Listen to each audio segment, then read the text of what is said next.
Sometimes I think about chocolate donuts. Like, what if I had a chocolate donut right now? Would I be able to overcome the temptation? I don't know. And sometimes I think about Linda Hamilton's hair in 1984. And I wonder, did that really happen? Did it really look that way? Was that acceptable? Why do I like it so much? These are the kind of things that keep me up at night when I'm about to get in my ice cold, freezing van, make another film for everyone.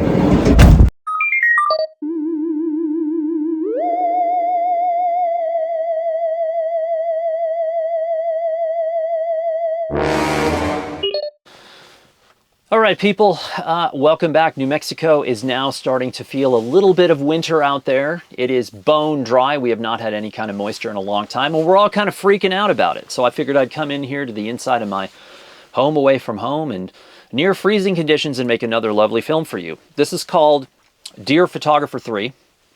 I was a bit surprised by the reaction to the first Dear Photographer film way back in the day.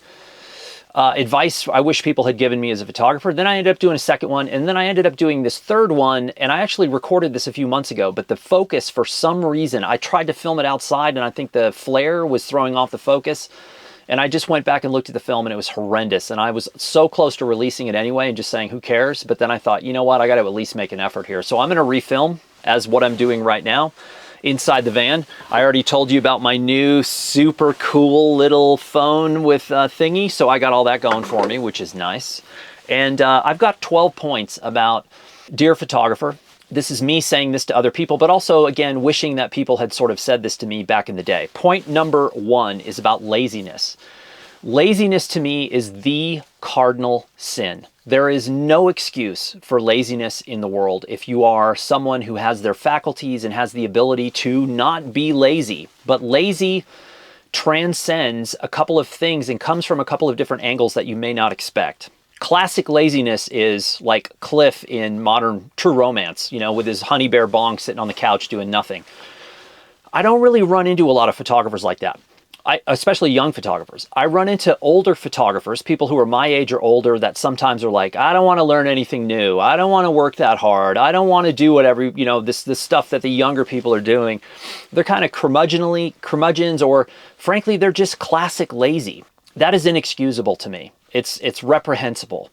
But laziness also swings across a channel, if you will. Imagine a sewage ditch. Let's just use that as a nice little mental picture to paint. You can also be lazy through impatience by saying, I'm new to this photography thing, but I deserve a show, and I deserve a book, and I deserve a gallery, and I deserve a museum, and I deserve a lot of accolades, and I deserve a following, and I deserve all this. This is something I see all the time. And to me, that's laziness, by saying, I have not put the time in, and I don't have the knowledge, and I don't have the skill, and I don't have the portfolio to support my attitude, but yet I'm going to do it anyway because I just don't want to wait around. And again, impatience / laziness, that is a cardinal sin. You have to relax and remember that the good things typically in this industry don't happen that fast. And the more time you put in, the better you're going to be. So avoid being lazy. Let's just leave it at that. Pretty simple. Point number 2. Numero dos. If you think you need it, but you're not sure, you probably don't need it. Now, again, I am walking a fine line of hypocrisy, because someone out there right now is all capping hypocrite, because I already told you this magical kingdom that I now live in because my life has this in it. But here's what you don't know, is I get asked for a lot of things, and I do a lot of work that you'll never see on this channel or my site. I'm doing it for Blurb, I'm doing it for other people, and I have to make stuff all the time that I would have no purpose for, no use for, and you won't see it. Today's a perfect example. I'm waiting for 2 packages to be delivered. Then I have to take the contents of those packages, go inside and shoot a stop motion film with a specific number of frames, a specific camera angle, a specific everything, and then I have to deliver that. That's sort of my first priority for the next day and a half to try to get that done. amongst a million other things. So I'm shooting a bunch of stuff that I would never shoot for myself or on my own, that I have no reason to show or share with you guys, but I have to do it. So suddenly the iPhone, the last film I did where I talked about the iPhone 13, that is now a tool that I'm using all the time because it fits these little things that I have to do often for other people. At some point, maybe, when the stars align, when the Andromeda matrix or whatever that thing is called lines up in the right spot, maybe I get time to actually go make something for me, like a real doc film. That would be insane. That would be great. I would not be opposed to that. But odds are, if you think you need it but you're not sure, give it 2 or 3 days. And then if you still feel that way, have that conversation again. But most of the time, I don't know about you, but like I'll come up with something like, I've got 40 tires for my bike and I've got 45s, but what if I had 43s? And then for whatever reason, I'll be like, I gotta have 43s, gotta have them, 43, gotta have it. And then I'll be like, why am I thinking that? Why do I think I need 43s? And then 2 days will go by and I'll get distracted. And then I'll look back on it like, why did I want 43s? That's ridiculous. So give yourself some time. Point number 3, stop donating to the algorithms. Donate to your own. I've harped on this many times before, but I feel more adamant about this today than ever before. After yet another month of Facebook, wow, Facebook bad news, epically bad news from that company once again. And to listen to this whole metaverse thing, it's just really alarming in so many ways. But that being said, if you're looking long term, why would you not build your own algorithm that fits your life, your views, your feelings? And then if you still feel like you have to engage with these other networks, do so by using them simply to drive traffic to your own ecosystem. And I think, again, Web 3.0, this idea of this transfer of power, that's very exciting to me. I think it's going to be very difficult because most people are willingly donating their lives and donating their pocketbooks and everything else to these other companies and algorithms. I just think it's smarter to build your own. I am in the process. It's going to take some time because I don't know how to do it and I'm really busy with everything else. But I'm going to modify Shifter into an example, if you will, of an ecosystem with newsletters and my own sort of content being able to be contained in this ecosystem that's mine. And now again, I'm not selling anything. So that actually makes it more difficult because I don't have a hook. I'm not saying to everybody watching this like, oh, you got to go to my website because you can buy my online digital photography course or you can buy t-shirts, whatever. I don't have any of that. I may, in fact, have to invent something to sell to make a point of how all of these things are connected and how they work. And if I have to do that, I will. And I'm thinking maybe a mesh tube top or something like those shirts we wore in middle school gym class, which were like, not only were they mesh like West Hightower and Urban Cowboy, but they were also like half shirts and then we cut the sleeves off and the collar off. So it was this weird like mesh Village People tank top that we wore in gym class. It's kind of disturbing now that I think back on it. That's just wrong from every angle, and yet there we were. So excited to get our mesh shirts and take the scissors to them. Because we were losers. Let's just put it that way, put it mildly. Stop donating the algorithm to your own. That was point 3. Point 4 is if you're a documentary photographer, if you're doing street photography, if you're doing doc projects, if you want to do doc projects, if you are doing these simply for yourself, nothing matters. Just do whatever makes you happy and do it. But if you are trying to portray yourself as a professional or you're online acting like this is something you do for a living, and maybe the YouTube part is what you do for a living, and again, there's absolutely nothing wrong with that, but if you're trying to like portray this idea that you're a professional photographer doing street photography or documentary work, just know that when you turn towards the industry, which is going to publish that work, which is going to put that work in book form, which is going to give gallery shows, which is going to do museum shows. The bar for that style of work used to be 10 years.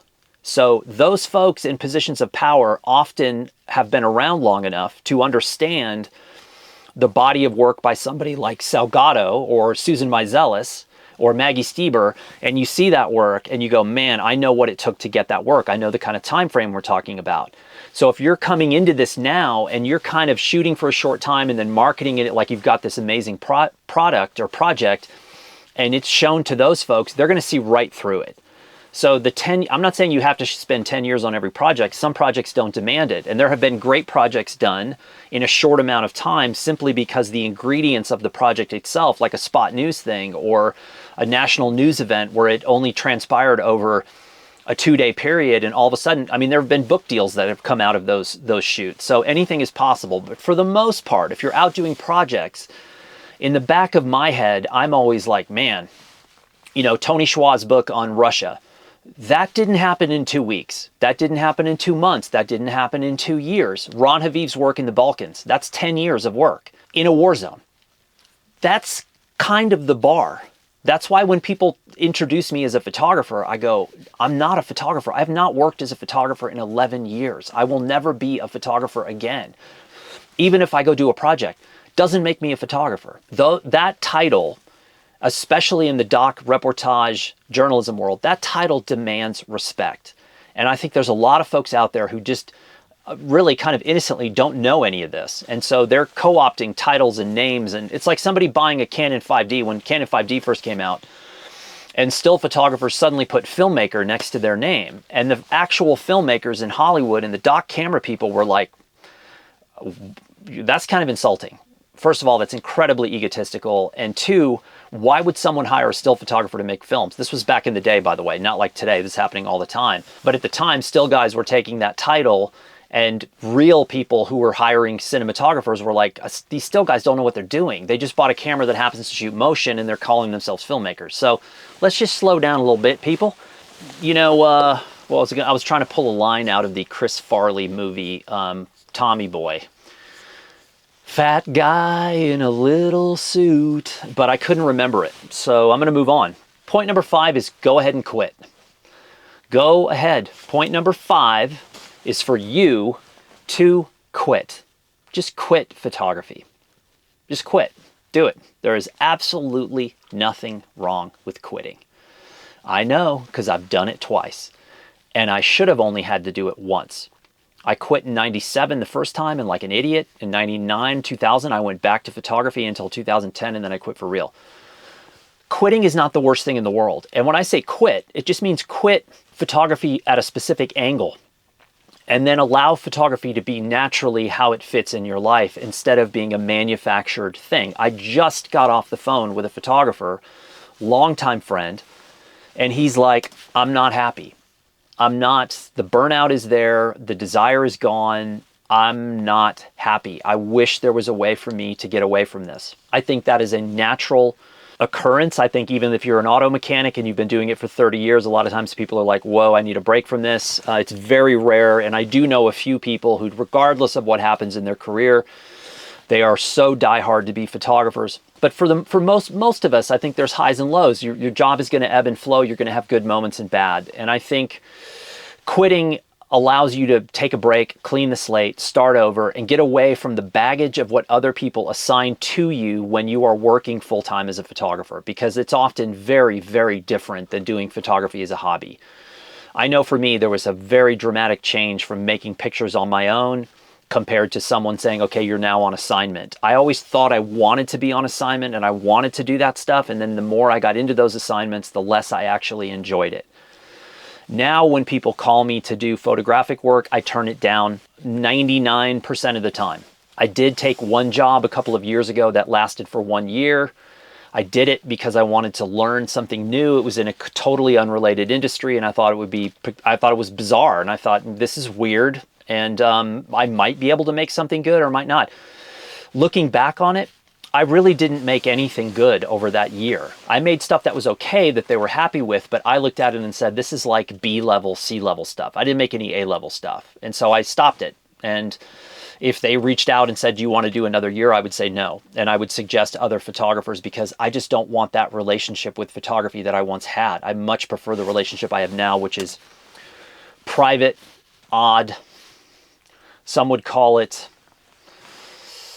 reclusive, antisocial. I don't know, whatever you want to call it. Point number 6, make photographs, not content. I've harped on this again and again, but I've got to say it. There's a huge difference between photography and content. Photography is rare, expensive, hard to produce, time-consuming, and everything that modern clients don't want to deal with.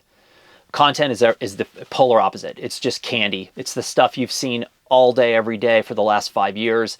Your brain, it's me. I was watching a bicycling film the other day. a very intrepid guy on a folding bicycle, and the film starts in somewhere in North Africa, and it's all drone shots of the city in North Africa. And there's like 3 minutes of this, you know, over the top of the Casbah, straight down, and then it's over the tannery beds and all this stuff. And I'm like, this does absolutely nothing. My brain just goes, boop, up, you hit the limit of that 5 years ago. Yes, it's just eye candy. And Instagram is the perfect example of content over photography. So content can be like, it was like cross-processing back in the day. That's a short-term solution. That's an 18-month, a year. You may have a hot zone, hot time. You may be popular, and then you're going away.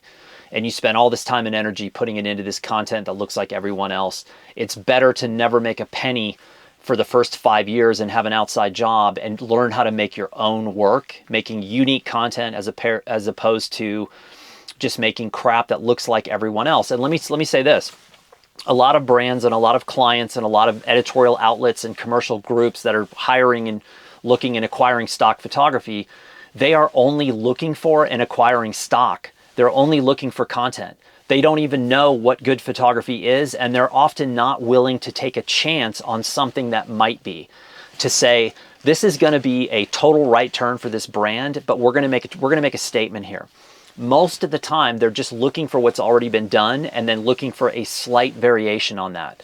So as a creative, you could be caught in the middle of this, like, man, do I want to be a content producer, or do I want to make photographs? There's a big difference in my mind. And some people just want to be content people. They're perfectly happy. In fact, some of them have never made photography. They just make content. In fact, I just had this conversation this morning. I said back in the late 90s, early 2000s, I went to see a very popular wedding photographer speak.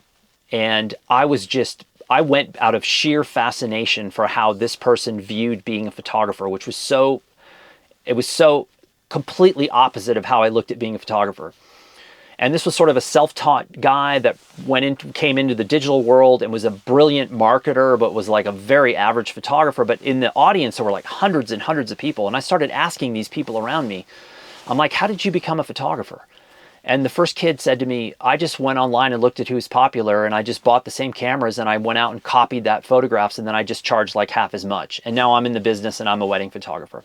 And then the next guy said it, and the next guy, everybody I asked said the same thing. I just copied so-and-so.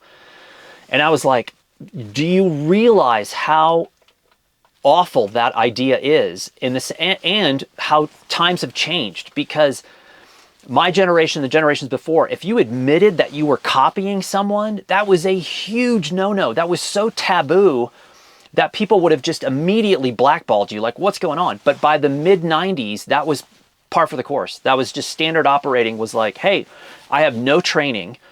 I have no idea, but I can build a website. I can buy the same camera equipment, and I can copy those pictures because that person's been copying somebody else. So it was just this long chain of copies. And then all of a sudden somebody comes along in the wedding space that is doing something so entirely different from anyone else. And you're like, oh my God. And you know, the names that are popping up at the time were like Joe Busink in LA was doing wedding stuff that nobody else was doing. John Dolan out of New York was doing stuff.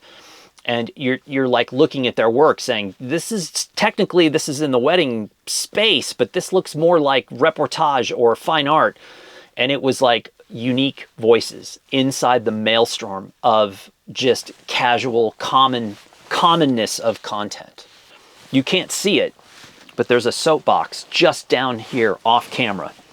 Okay, point number 7. This isn't fair. This is not a fair business or a fair industry, and it never was.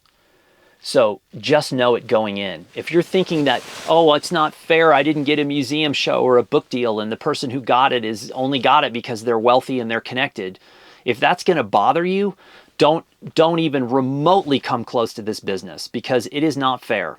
I've lost multiple internships. I lost a fellowship to the Middle East. I lost full-time jobs that I was hired for and fired from without ever knowing I was hired, because someone came in and said, that's not the person I want, and fired me before I even knew I was hired. I've lost tons of assignments. I've lost book deals. I've lost all kinds of stuff in situations where you say, this is not fair. This isn't cool. This is awful. And guess what? That's just the way it is, people. Every business in the world is basically along those same lines. I think as we get further into this dismantling of American culture, I think we are going to see this more and more and more. I think the crazy level is going to continue to go up. I've seen people get book deals that shouldn't have them. I've seen people win contests for reasons that you cannot imagine. I had a friend who was a judge of a very high-level photo contest who was forced to be a judge. And he didn't want to do it. And they forced him to do it. And so he said he went into the judging and he looked for the single worst photograph he could find. And then he sold it. And he sold it. And he sold it round after round after round through all the preliminary judges. And then we're talking about like a major photo contest here. So the winning person would have walked away with something really substantial. And my friend said that everyone folded around him because he was so adamant about selling this crap picture that they finally just got tired of fighting with him. And he was doing it to spite the entire institution and the entire contest. And it placed third in a huge photo contest. And it's a horrible picture. Horrible. And he just did it. That's the kind of stuff that happens that nobody tells you about. I was once almost the recipient of a pretty sizable prize, a well-known prize in photography. And I got a note from one of the judges who said, by the way, a lot of shenanigans happening behind the scenes of this judging panel, and basically you got hosed because so-and-so knew so-and-so, and so-and-so pitched that this other person should win, and the whole thing is a scam, and blah, blah, blah. Now, some of this made public, was sort of discussed internally because it started to leak out. But in my head, I'd already been hit so many times by these weird, unfair things throughout my career that I was like, whatever. Like if I don't win something, I'll win something else. Or at this point, I don't really care. But it happens. So just get used to it and get ready for it. And there's no crying in baseball. Okay, number 8. 6 in 10 people say when asked that they're very important. 6 of 10 people consider themselves to be very important. But chances are you're not. I'm not. If I disappeared tomorrow, the world would not skip at all. Not once. Wouldn't waver, no wobble, no nothing. It would just move on without me, as it should be. But a lot of people in this business think that they are very, very important. Most of the time, you're not. And this is not about making people feel bad or crushing egos. This is just called healthy context in life. My experience is the people who are the best allow their work to do the talking. And the squeaky wheel people who are yip, yip, yip, yip, yip, like little dogs all the time, who think they're important and not, they eventually fade and go away like dust. They just go away. So odds are you're not important, and that is perfectly fine. You don't have to be a superstar. You don't have to be a transcendent, once-in-a-generation photographer to be good and happy and successful. So just keep things in context. Number 9, do not let others dictate who you are. 1990, end of 97, I looked at my portfolio and people were like, oh, you're really good and you're getting assignments and this, you've really made it as a photographer. You know, you actually have a career. It wasn't like I was a superstar, but I was like, I had a career. But I looked at the work in my portfolio and it wasn't mine. It was a bunch of editorial assignments that I had no relationship to, that I had no interest in the photographs. And I was like, wait a minute, this isn't even mine. I have allowed the professional photography editorial world to dictate and put me in a box based on the fact of I live in Southern California. I'm an LA-based editorial photographer. And so the clients that I was getting, which are a lot of really well-known magazines, were just looking for at what I would call content of the era. And I was doing this stuff and I would get, you know, you'd get hired to do a multi-day assignment and they would say, this is the context, this is the contact, this is who you're photographing, this is the story. But it was all canned and sort of preconceived, and, you know, shooting that stuff was easy because it was like, this is kind of dumb and it's pretty easy to do. But at the end of the day, yes, you're getting paid. Yes, people see your work in print, but you're kind of like, oh, I'm left kind of empty. And so I was letting other people dictate. It wasn't until I quit in 97 and I sold my equipment, kept a Leica and a bag of film and started traveling and doing my own projects that 4 years later, I was like, oh, this is who I am. I'm a long form 35 reportage guy. That's what I love to do. That's what I'm the best at. best for me, not like the best in general in the world or compared to anybody else, but that's who I am. And I never got a single assignment to do that work. People were just like, what do you mean you needed 3 weeks to do a project? No. We have like 2 days and we need you to shoot 10 things and it has to be transparency and blah, blah, blah. So don't let others dictate. Number 10, the old guard still runs things. And that means in the industry of photography, not in the online world. In the online world, it's much more dictated by younger folks, which is awesome. The industry itself, however, is still run by the old guard. They control a lot of the power. They control a lot of the business deals, the networking. It's who you know. It's connections. It's people keeping alive a version of the industry that is doing everything in its power to kill itself. And so that, again, would tie back to the unfair aspects. I often see old established photographers getting books that shouldn't be published. It's the same people over and over. I get a lot of emails about book clubs and publishers, and I see the same names and the same faces and the same projects regurgitated over and over and over again, but getting book deals and getting spreads in magazines and getting museum shows. And it's like, come on. That's just the way it is. I think it's really that way in most of the creative industries. However, the power of youth is really beginning to rock the boat, which is cool. I had a meeting yesterday here in town with one person who's representative of a group that's may or may not be attempting to do something interesting here in town. And we met with them and I put together a 12-point list of what I thought would be helpful for them to sort of concept what this project could be. And the second point on the list was youth. And I said, your designer, your illustrator, your marketing folks, they need to be very youthful. And I said I would also pull from the international scene and I would keep the age demographic very, very low, very young, because I said they're just going to bring so much fresh energy into this project and you've already got the sort of higher end of the age group taken care of. And so I said, make sure that youth needs to be involved at the highest level. And that also means on a local level. So not that anyone's going to take my advice. 11. Take time off, play a sport, play an instrument, or just take a break from self-promotion. I love athletics, and sometimes in the creative world, athletics and the outdoor stuff gets bashed. Everyone looks down at athletics, and if you're at an art gallery opening and you mention, I'm going to watch a football game, everyone just like, oh, how ghastly, you should sue. Everyone's like all up in arms, like, oh, sport's dumb. Sport's idiotic. There's no reason to do. That's all BS. Sporting and athletics is awesome. I run, I cycle, I paddle, I climb, I do all kinds of stuff. That is a huge part of my life. And I gave it up for a long time to work full time as a photographer. And that was a huge mistake. Trust me, it was a huge mistake. I was not a well-balanced person. I was not healthy enough. Sport's a great thing. Music is a great thing. Language is a great thing. And for the love of God, stop self-promoting just for a minute. When you self-promote, especially through social channels, everybody knows for the most part it's phony. It's really phony. And everybody's in on the same joke. And everybody's doing the same thing over and over again. And everybody's phony and everybody knows everybody's phony. And everybody's phonily playing along with the fact that everybody knows that everybody's phony. And you're like, this is so phony. And I've got to act like I don't think it's phony, which is in itself phony.